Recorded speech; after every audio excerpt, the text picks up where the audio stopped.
नमस्ते बच्चों, मैं सपना जैन आपको क्लास 5th हिंदी का पाठ 5 पढ़ाने वाली हूँ, जिसका नाम है जहाँ चाहे वहाँ राह। तो चलिए शुरू करते हैं। 5th चैप्टर, जहाँ चाहे वहाँ राह। मलमली धोती का बादामी रंग खिल उठा था। किनारों पर कसूती के टाँकों से पिरोई हुई बेल थी। पल्लू पर भरवा टाँके अपना कमाल दिखा रहे थे। सुनहरे रूपहले बैल बूटों से जान आ गई थी मलमल में। यहाँ बताया कि मलमली धोती पर एक बादामी रंग खिल उठा था। क्यों खिल उठा था? क्योंकि उसने क्या है वहाँ पर कढ़ाई की थी। तो किनारों पर कसूती की टाँकों से पिरोई हुई बेल से उसने क्या बेल बूटे उस पर बनाए थे। और पल्लू पर क्या किया तो भरवा टाँके लगा करके उसमें क्या है एक कमाल दिखा दिया था। और सुनहरे रूप वाले बेल बूटों से उसमें क्या है मखमली जो कपड़ा था उसमें जान आ गई थी, अर्थात बहुत सुंदर लगने लगा था। इन बेल बूटों को सजाया था इला सचानी ने। और बता रहे हैं कि इस मखमली कपड़े पर बेल बूटों को सजाने वाली थी सचानी, और वो उनका नाम क्या था? इला सचानी। इला की हिम्मत की अनूठी मिसाल है ये कढ़ाई के नमूने। आगे चलते हैं।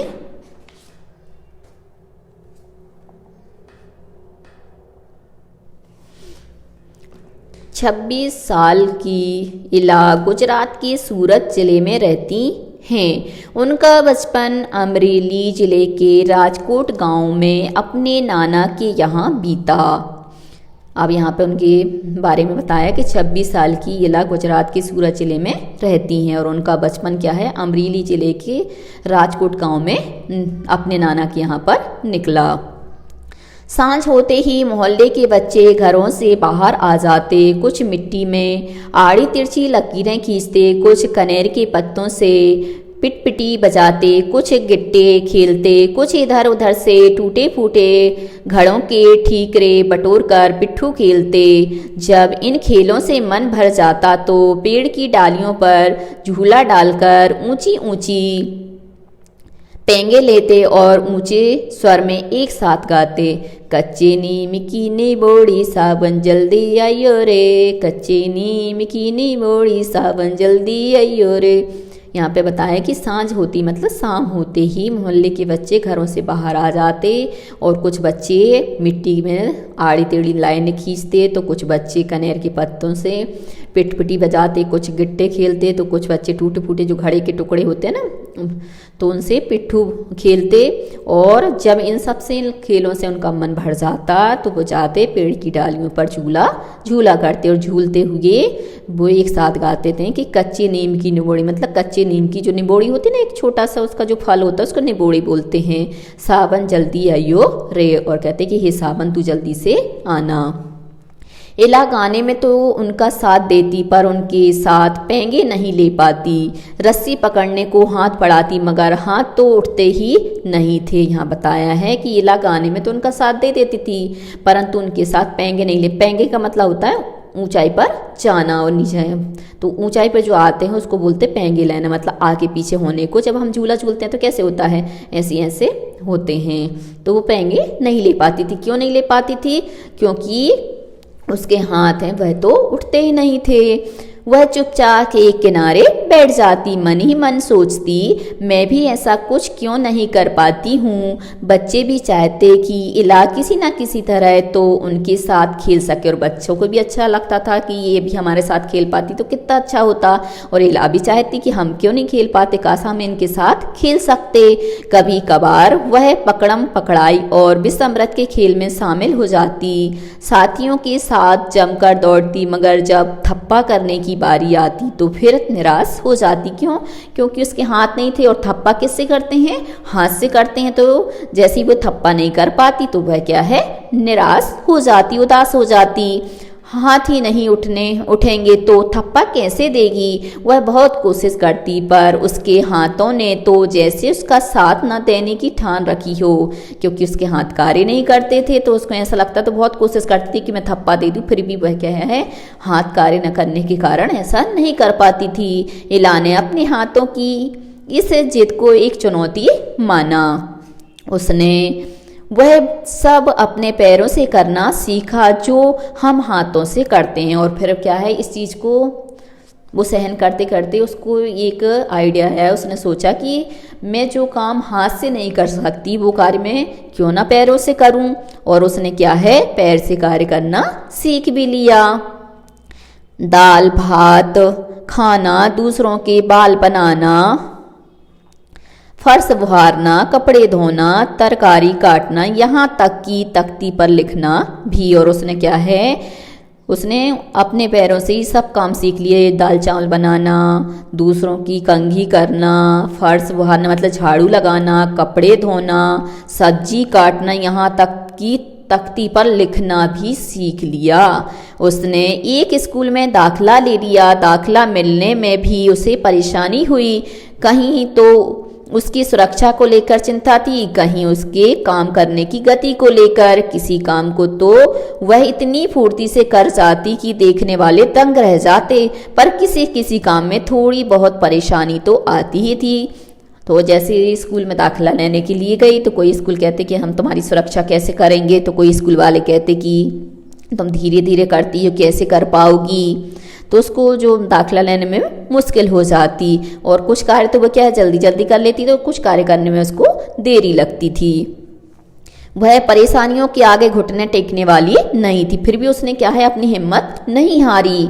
उसने 10वीं कक्षा तक पढ़ाई की। वह 10वीं की परीक्षा पास नहीं कर पाई। इला को यह मालूम ना था कि परीक्षा के लिए उसे अतिरिक्त समय मिल सकता है। उसे ऐसे व्यक्ति की सुविधा भी मिल सकती थी जो परीक्षा में उसके लिए लिखने का काम कर सके। और इला को ये बात नहीं मालूम थी, क्योंकि जब हम बच्चे रहते तो हमें क्या है पूर्ण ज्ञान नहीं होता है। तो ऐसे ही इला को नहीं मालूम थी कि मेरी जगह कोई व्यक्ति लिख भी सकता है, और मैंने जो याद किया है वो लिखता जाएगा, मैं बोलती जाऊंगी। तो ये मालूम ना होने के कारण वो क्या है परीक्षा में फेल हो गई।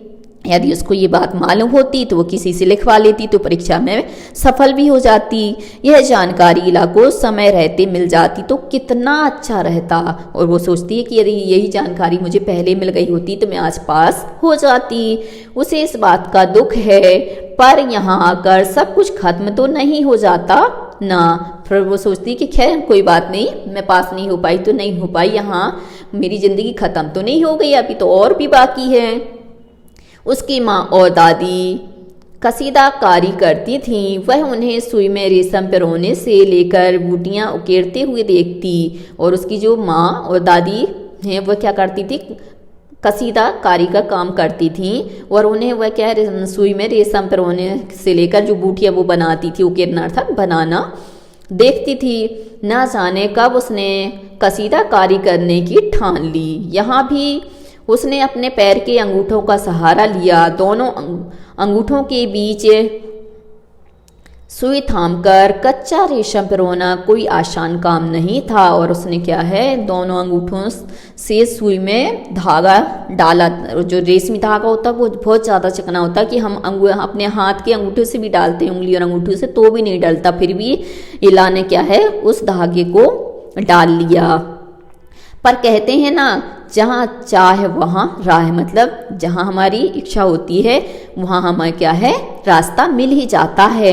उसके विश्वास और धैर्य ने कुदरत को भी झुटला दिया। और उसमें इतना विश्वास और धीरज था कि उसने ईश्वर को भी झुटला दिया। 15-16 साल के होते होते इला काठियावाड़ी कशीदाकारी में माहिर हो चुकी थी। और जैसे ही 15-16 साल की हुई तो काठियावाड़ी और कसीदाकारी में निपुण हो गई। किस वस्त्र पर किस तरह के नमूने बनाए जाएं, कौन से रंगों से नमूना खिल उठेगा और टाँके कौन से लगें, यह सब वह समझ गई थी। और उसको इतनी समझ आ गई थी कि कौन से रंग से बनाने पर कौन सा फूल खिलेगा और कौन से टाँके से यह सुंदर लगने लगेगा। उसको सब चीज़ें समझ में आ गई थी।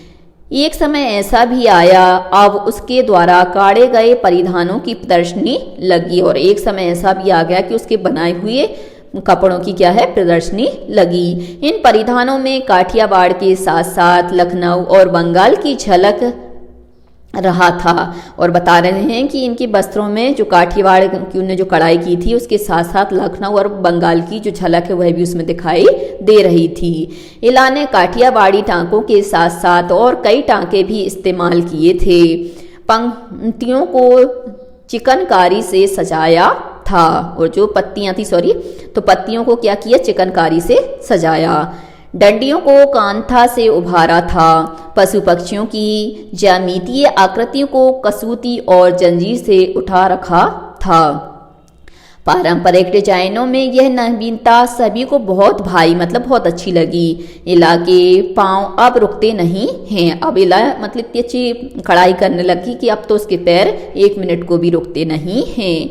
आंखों में चमक, ओंठों पर मुस्कान और अनूठा विश्वास लिए वह सुनहरी रूपहली बूटियां उकेरते थकती नहीं है। और क्या है, अब उसको क्या है, आंखों में चमक आ गई है, ओंठों पर उसकी मुस्कुराहट आ गई है और एक अजीब ही अनोखा ही विश्वास उसको आ गया है। और वह क्या है, सुनहरी रूपहरी जो बूटियां हैं वह उकेरती हुई थकती नहीं है, मतलब बहुत ज़्यादा कढ़ाई करती है। क्यों? क्योंकि उसको बहुत ज़्यादा पसंद है और उसमें वह क्या है, माहिर हो गई थी। और माहिर होने के साथ साथ क्या है, उसको उसमें सफलता भी मिल गई थी। अब आते हैं हम अगले पृष्ठ पर। अगले पृष्ठ पर है आपका जहाँ चाय वहाँ राह है।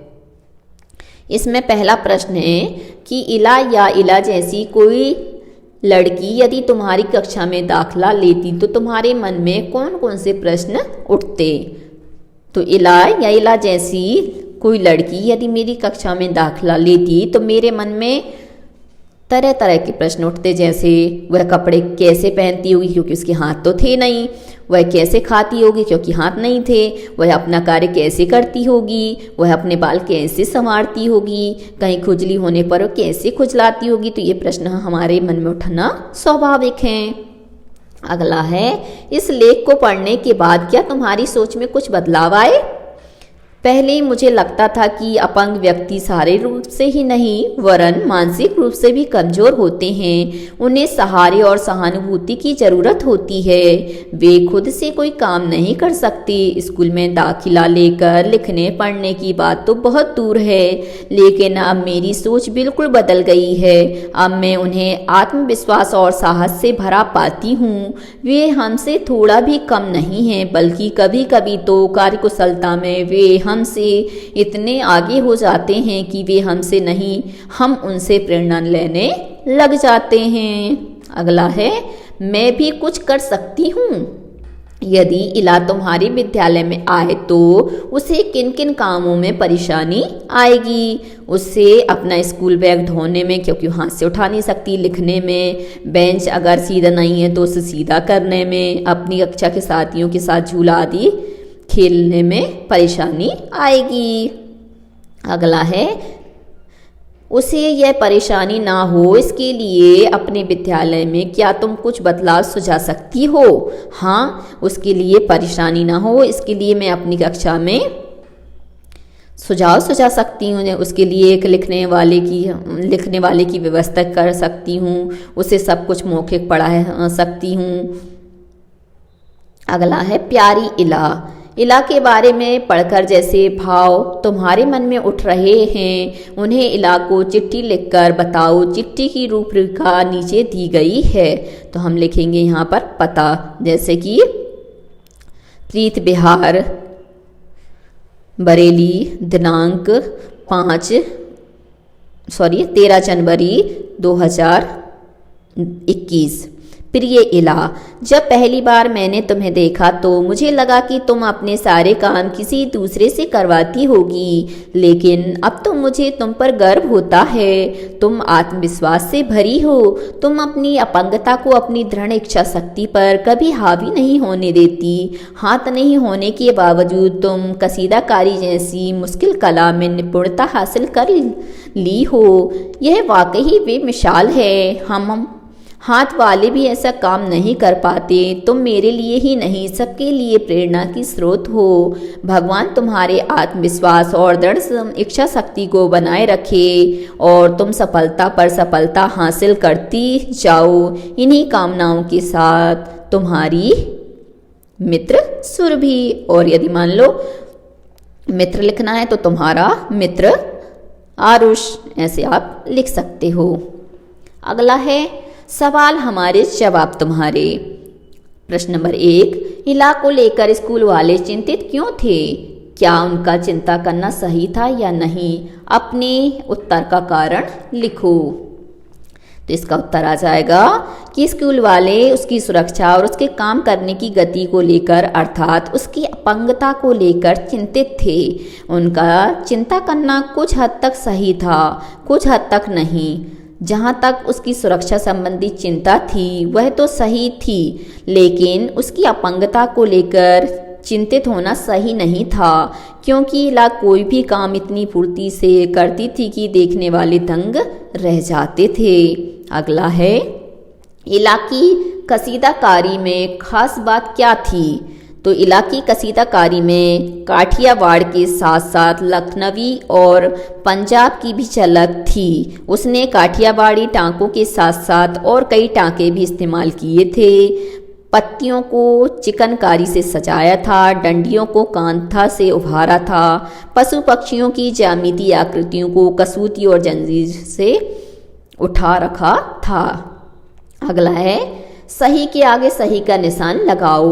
इला 10वीं की परीक्षा पास नहीं कर सकी क्योंकि परीक्षा के लिए उसने अच्छी तरह तैयारी नहीं की थी।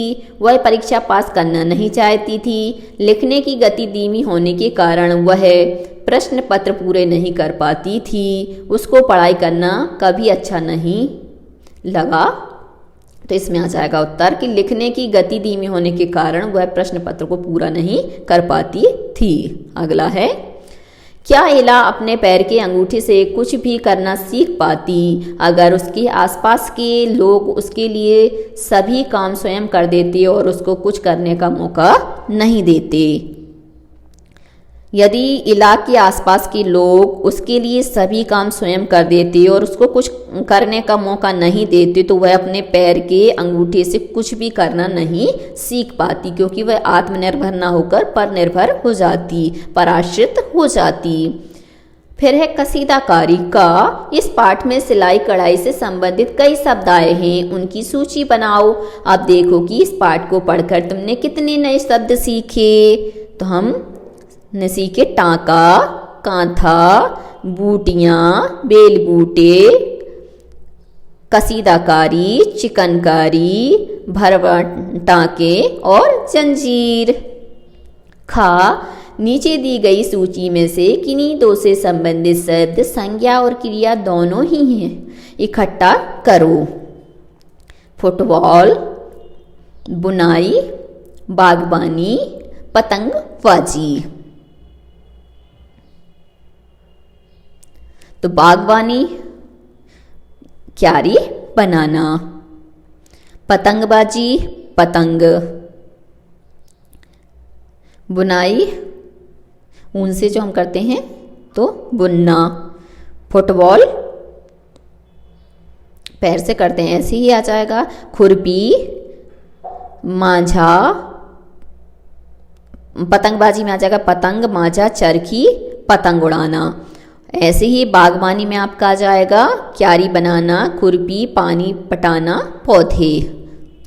अगला है अगले पृष्ठ पर अगला प्रश्न, एक सादा रूमाल लो या कपड़ा काटकर बनाओ, उस पर नीचे दिए गए टाँकों में से किसी एक टाँके का इस्तेमाल करते हुए बड़ों की मदद से कढ़ाई करो। जंजीर, मछली कांटा, भरवा टाँका, उल्टी बखिया, खुला हुआ जंजीर टाँका। ये काम कक्षा के लड़के लड़कियां सब करें। तो ये आप लोगों को स्वयं करना होगा, क्योंकि सुई में धागा डाल के वो जिस प्रकार से बताया है उस प्रकार से आपको करना है। यदि आपसे नहीं बनता तो आप अपने शिक्षक या अपने माता पिता की सहायता से इसको बना सकते हैं। तो बच्चों आज के लिए सिर्फ इतना ही। यदि आपको हमारा ये वीडियो पसंद आया है तो लाइक कीजिए, शेयर कीजिए, सब्सक्राइब कीजिए तथा इस पाठ से संबंधित कोई भी प्रश्न है तो नीचे कमेंट्स में पूछ लीजिए। धन्यवाद।